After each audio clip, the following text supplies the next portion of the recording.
Hey guys, how's it going? It's your digital mortgage consultant, Ryan Owens, and today I want to talk about the strength of the housing market. You know what? The housing market's really been the bright spot in the economy. It really has. Forget about the naysayers and what the media has been saying. They've had it wrong for a long time. Let's look at some real deal data today about how strong the housing market looks into the future. Let's look at the big picture. Guys, take a look over here with me. Okay? Housing looks strong into the future.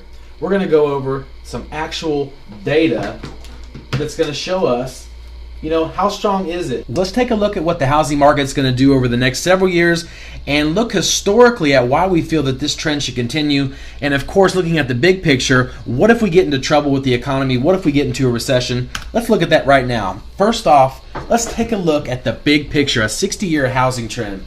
Now, we've been hearing a little bit more talk about a recession going forward. Now, that certainly is possible. We've seen one of the indicators, the 10-year Treasury and the 2-year Treasury, really compressed. And when the 10-year gets below the 2-year, they say that that's a sign of recession. And it has been very reliable historically, but there's also other factors that people are kind of getting worried that there could be a recession. So, of course, naturally, hey, how would the housing market do in a recession? So let's take a look at this chart. Let's look at some data. Look at these gray bars.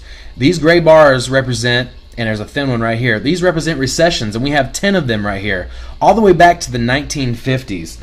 Now, this blue line represents the home price index. So you can see the change in home prices, of course, according to this index. And of course, you see this big drop that we had and this beautiful recovery we've had as of late into 2016. Now, when people take a look at this, what's fresh in their mind, of course, is this big drop in prices during the last recession. But if you think about it, it actually kind of led the recession a bit, and that's why people are afraid that home prices are going to do poorly if we get a recession. But the fact of the matter is, if we look at the big picture here, we look at the last 10 recessions, you see that the home prices have done very well in 9 of the last 10 recessions. A tiny, tiny dip right here, but not meaningful at all. Certainly some pretty big gains during some recessionary periods. So, we know that this has been a very good way to hedge against the recession. Home prices have done well. One of the reasons is, of course, because interest rates decline during a recession. And we're taking a look at the big picture here of what this 5% appreciation here does. And if you look at this line, we traced that line pretty well. Got a little ahead of ourselves, had to do this big correction, but we're right back on track.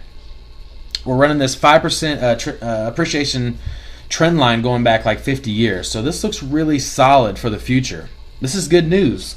We also want to take a look at household growth and housing completions. It's been very important when we take a look at supply and demand. So that's what we're doing right here. If we look at this chart right here, we'll see household formations versus completions. So the blue bars that you see right here represent household growth, household formations. Someone moves out from under their parents, gets their own place. It could be renting, it could be buying. Or a couple that was living together that splits up and they both now need their individual homes. So the blue line represents that household growth. Now let's compare that to homes, new homes built and put on the market. See, this overstates things a little bit because there's some homes that are destroyed, some homes that are taken down, that wear down over time, so it doesn't account for that. So it overstates a little bit, but you'll see, compared, the household growth and the annual completions have always been ahead. Completions have always been ahead of household growth, but for the first time in a very long time, there was more formations than homes. So this tells us that there is more demand than supply, as you all are very aware of. And you wonder why inventory levels are so low. So we see this type of effect maybe someone rents, because that's actually been driving rent up and making purchases, especially these low interest rates, more competitive than they were, more attractive, even though home prices have gone up. So as we take a look at this more, what's going on generationally? What was the next big step through the generations from high school? Let's take a look at that right here. Now, things have changed dramatically, as you guys know, through these different generations. Let's go all the way back to the 50s. When people got out of high school, it was very common that people got married first. Let's get married first. Then in the 70s come along, a little bit of change, let's get stoned first. And then in the 90s, well, you know what they said, let's get tested first. And right now, we're in our generation here. Let's update our status first, of course. And that's fine, but it shows a really big difference in the change of generations from the types of different birthmarks. For example, the millennial birth group now is very into social media, but they also change the way they do things. See, look here. They're waiting a bit longer. They're waiting longer to get married.